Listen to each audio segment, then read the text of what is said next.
운동 경기를 보다 보면 결승전을 거의 다 앞두고 열심히 1등으로 달리는 선수가 실수나 아니면 사고로 그 결승전을 통과하지 못하고 포기해 버리는 경우를 여러분 본 적이 있으실 거예요.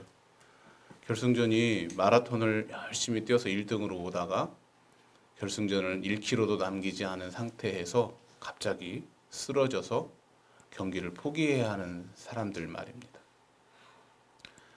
시험을 열심히 공부를 해서 이번만은 꼭 합격하겠지라고 했는데 딱 한 문제 가지고 떨어지는 사람들. 그래서 통과하지 못하고 결국은 포기해 버려야 하는 마지막 시험 이런 분들. 세상에서 많은 아쉬움들이 있지만 이렇게 한 걸음만 더 가면 한 발자국만 더 가면 또 한 분만 더 하면 되는데 그 한 걸음 한 번을 못 하고 그냥 그 자리에서 멈춰버리거나 포기하는 경우 참 그럴 때는 보는 사람들도 참 안타깝다라는 생각이 듭니다. 이번 동계올림픽 때도 보면 열심히 4년 아니 더 오랜 기간 동안 열심히 올림픽을 위해서 열심히 노력을 하고 애썼다가 잘 스케이팅을 타고 내려오다가 마지막 한 고비만 넘으면 메달을 충분히 딸 수 있는 실력이었고 또 속도였는데 거기를 못 넘고 넘어져 버립니다. 그럼 어떻게 돼요? 탈락이. 그러면 해설하는 사람도 그렇고 또 거기에서 바라보는 관중도 그렇고 하물며 4년 동안 오랫동안 아니면 더 오랫동안 코치로 감독으로 했었던 분 또 가족 본인은 말할 것도 없죠. 본인은 말할 것도 없죠.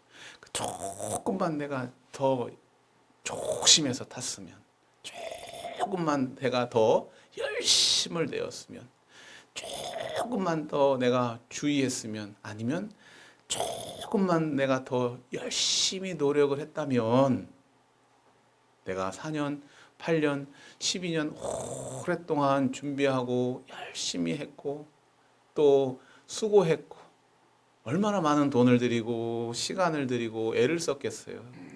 또 얼마나 많은 사람들이 그 일을 위해서 협력하고 도와줬겠어요. 그런데 그 마지막 그 고비를 넘기지 못하고 좌절해서 우는 사람도 있고 그런 사람들 보면 참 보는 사람도 안타까워요. 내 일도 아닌데. 나하고 같은 다른 편인데도 어때요? 마음이 안 좋아요.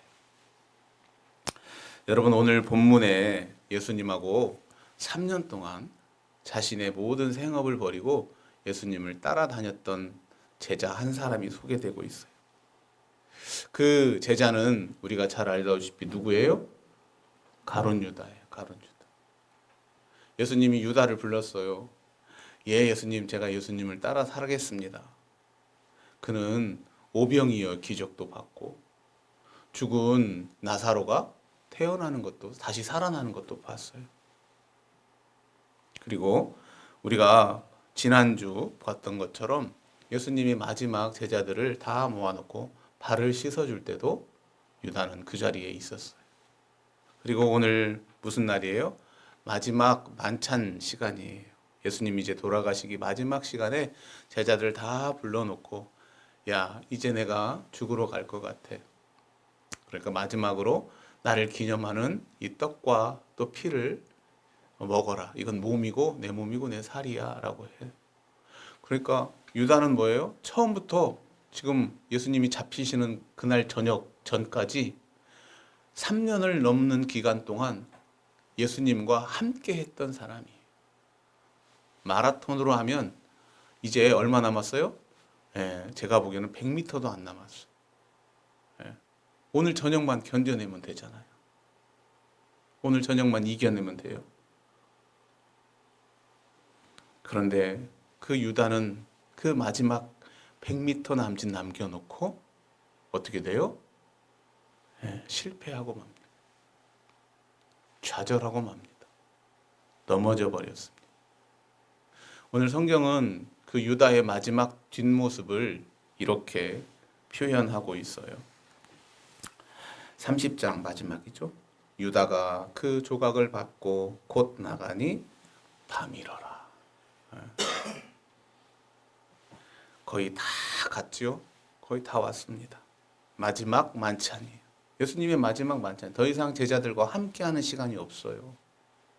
그 마지막 시간까지. 그런데 여러분, 유다의 신앙을 우리는 완성했다라고 하시는 분이 있을까요? 아니요. 우리는 가룟 유다를 이야기를 하면서 그는 폐륜적인 제자고 그의 신앙은 멸망했다라고 이야기를 합니다. 거의 다 왔는데 이제 눈앞에 몇 걸음만 더 가면 되는데도 그걸 하지 못했기 때문에 우리는 유다를 그렇게 부릅니다. 여러분, 믿음은, 신앙은 언제까지일까요? 끝까지 가야 돼요. 끝까지 가야 돼요. 도중에 넘어질 수 있습니다. 실수할 수도 있어요. 흔들릴 수도 있습니다. 때때로는 거꾸로도 갑니다. 그러나 중요한 것은 뭐예요? 떠나지 말아야 되는 거예요. 떠나지 말아야 돼요. 주님의 손을 놓지 않아야 됩니다. 마지막까지 그 목표를 향해서 끝까지 가야 돼요. 오늘 주님 우리에게 물어요. 정선아, 너 끝까지 갈 준비가 되어 있느냐? 오늘 이 말씀을 통해서 여러분, 내 자신에게 나는 정말로 어떠한 일이 있어도 끝까지 가는 그리스도인으로서 살아갈 것인지 다시 한번 다짐하는 그러한 시간이 될 수 있기를 간절히 원합니다.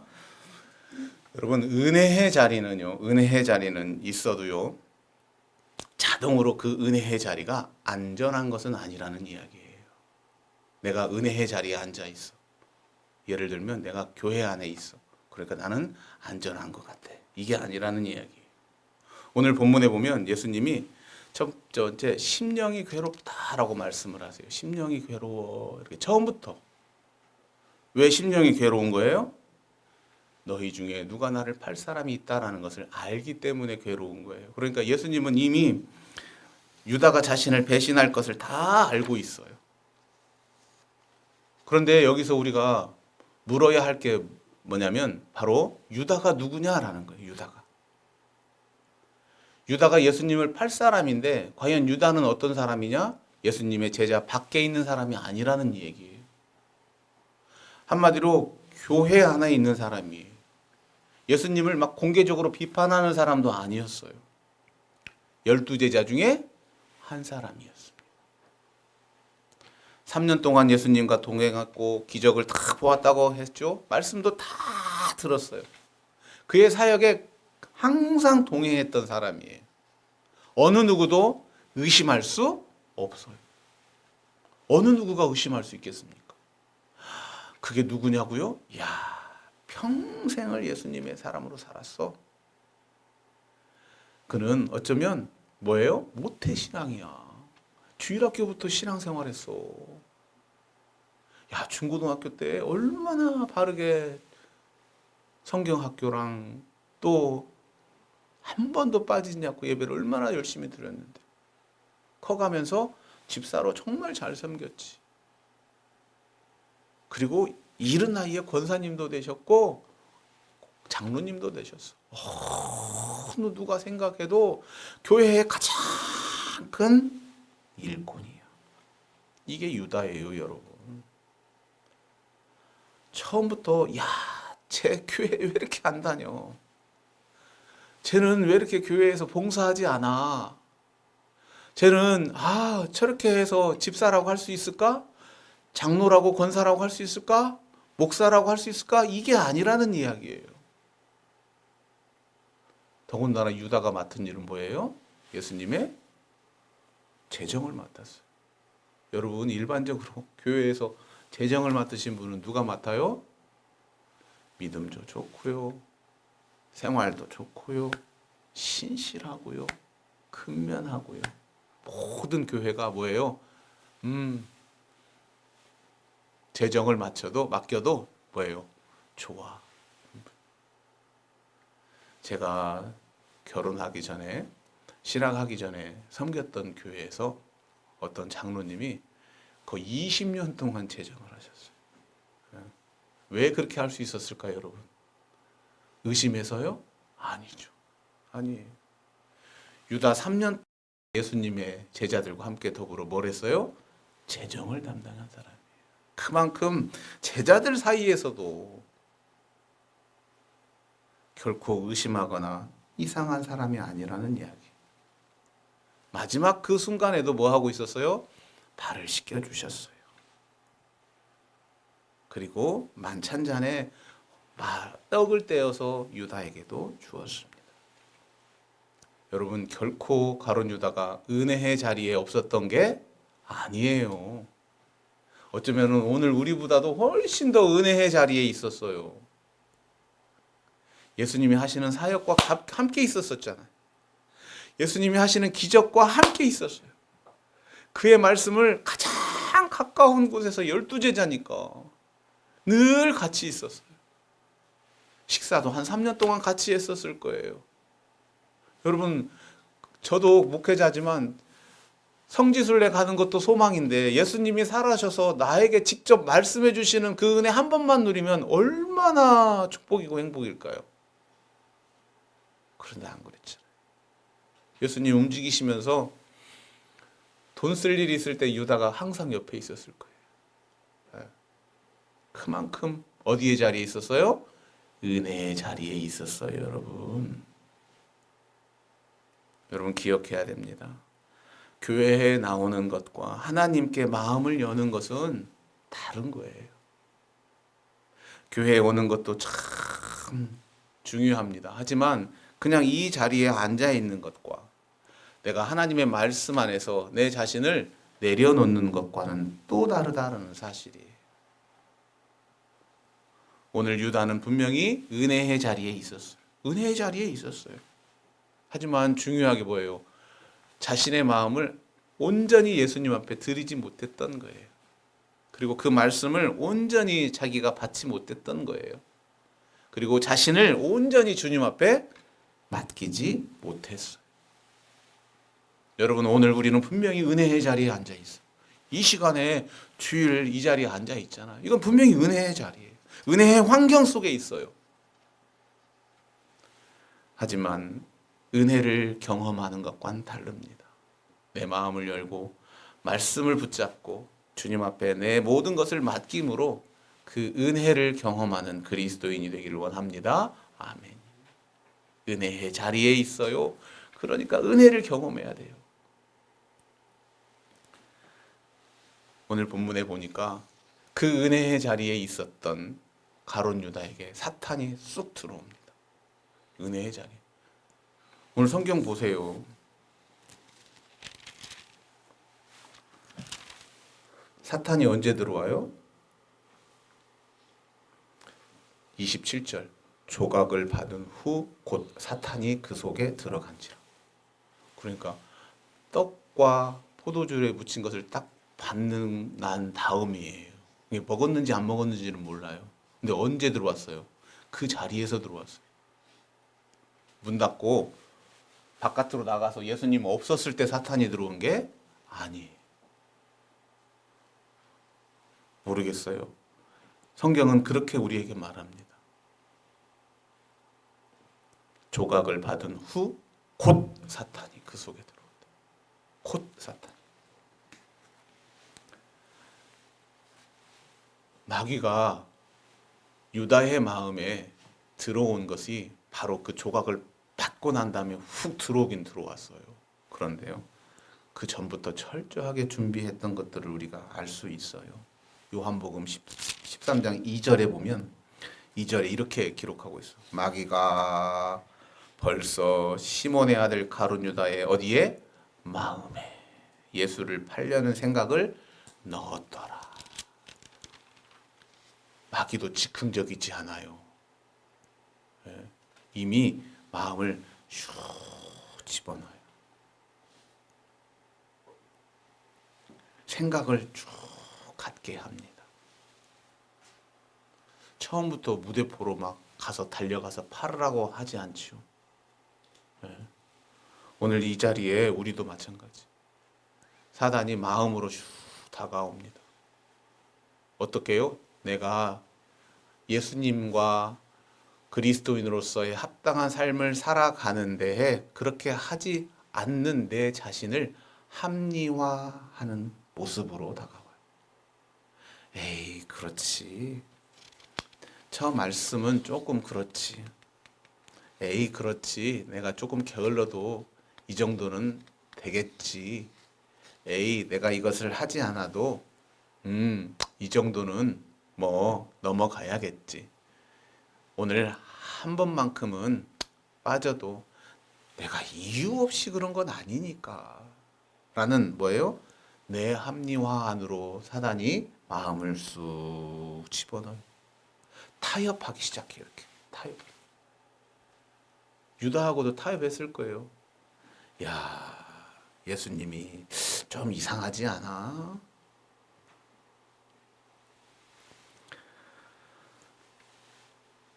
요한복음 12장에 가면 벌써 그 징조들이 조금씩 보입니다. 유다가 뭐예요? 돈을 훔쳤다라고 말합니다. 작은 탐욕, 작은 불만, 작은 실망이 해결되지 않고 쌓이고 쌓여서 결국 은혜의 자리에 앉아 있는 유다에게 사단이 들어와 그를 움직이게 만든다라는 사실입니다. 여러분, 은혜와 죄가 따로 있는 게 아니에요. 문제는 우리가 어느 쪽을 선택하느냐예요. 지금 이 순간에도 마찬가지. 우리는 분명히 은혜의 자리에 앉아 있지만 우리는 또다시 이 마음에 사단이 집어넣는 마음에 우리가 갈등하고 내 스스로 그것을 합리화하고 있다면 우리도 은혜와 죄가 함께 있는 그 순간이다라는 사실이에요. 하지만 우리는 선택할 수 있어요. 작은 미움이나 작은 욕심이나 작은 불편함, 작은 비교, 작은 인정, 욕구, 이 모든 것들을 내가 방치하게 된다면 내 스스로 그래, 그럴 수 있어라고 하는 그 순간 언젠가 그것이 바로 우리를 지배하게 된다는 사실입니다. 은혜를 받았다면 여러분 아무리 작은 한 켠이라도 사단에게 내놓을 수 있는 마음을 갖지 않기를 원합니다. 그 작은 틈으로 어둠이 밀고 들어온다라는 사실입니다. 내 마음이 정리되지 않는 그 순간으로, 그 틈으로 들어오는 사단의 영역을 다 막아낼 수 있는, 그래서 정리하고 또 다 이겨내는 그러한 그리스도인의 모습 되기를 원합니다. 아멘. 그런데 정말로 우리가 힘을 내야 하는 것이 있어요. 뭐냐면 이 은혜가 강요하지 않는다라는 거예요. 강요하지 않아요. 무슨 말이냐면 26절에서 예수님께서 떡을 떼어서 유다에게 주잖아요. 줍니다. 이건 단순한 그냥 떡 주는 행동은 아니에요. 뭐냐면 이 중동에서의 문화는 같이 밥 먹는다라는 그 자체도 아주 친밀함과 사랑의 표현이거든요. 같이 식사한다라는 그 자체가. 그리고 예수님께서는 이 유다에게 뭐예요? 마지막에 철저한 사랑을 다 보여주셨어요. 다 보여주셨잖아요. 발도 씻겨주셨고 그 떡과 또 음료도 같이 주셨고 예수님은 끝까지 말씀하시고 계셨을 거예요. 유다야, 내가 너 발을 씻겨주고 있지? 네 마음에 있는 그 불안하고 초조한 마음들 돌아올 수 있어.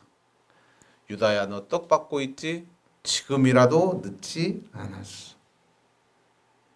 발 씻기는 은혜와 떡 받는 은혜를 받았다면 돌아올 수 있어. 하지만 예수님 책망하지도 않으셨어요. 그냥 주셨어요. 그냥 은혜를 주십니다. 은혜를 보여주십니다. 억지로 붙잡지 않으신 예수님이십니다. 강제로 회개케 하지 않으신 예수님입니다. 문은 열어놓으셨지만 그 문 안으로 들어오는 것은 누구라고요? 우리라고요. 여러분, 우리가 예배 가운데 은혜를 받을 때가 있습니다. 마음이 감동될 때가 있고요. 말씀이 찔릴 때고 있어요. 그 순간 어떻게 해요? 마음을 닫지 않아야 됩니다. 발을 씻길 때, 떡을 받았을 때 그 감동으로 무릎 꿇고 예수님 앞에 나아갔어야 할 유다의 모습이에요. 그게 우리의 모습이에요. 하지만 강요는 하지 않아요. 너 왜 안 해? 너 왜 그렇게 하지 않아? 라고요. 하지만 은혜가 있다면 과감하게 내려버리고 그 은혜의 모습으로, 은혜의 안으로 들어올 수 있는 저와 여러분 되기를 원합니다. 유다가 그렇게 하지 못했어요. 올 수 있는 기회가 있었어요. 30절에 어떻게 했어요? 그가 조각을 받고 곧 나갔습니다. 어디로 나가요? 밤으로 나갑니다. 밤, 단순한 시간대, 밤 시간이 아니죠. 더 이상 이제 유다는 은혜의 자리에 없습니다. 은혜의 자리에 머물 수도 없습니다. 그의 삶은 이제 밤이 되어버렸습니다. 여러분, 오늘 우리가 두려워할 것은요, 실수하는 것이 아니에요. 여러분, 우리 넘어질 수 있어요. 베드로도 넘어졌고요. 다윗도 넘어졌습니다. 그러나 베드로도 다윗도 울면서 자기의 회개를 알고 하나님 앞에 돌아왔습니다. 하지만 그 기회가 있던 유다는 떠났죠.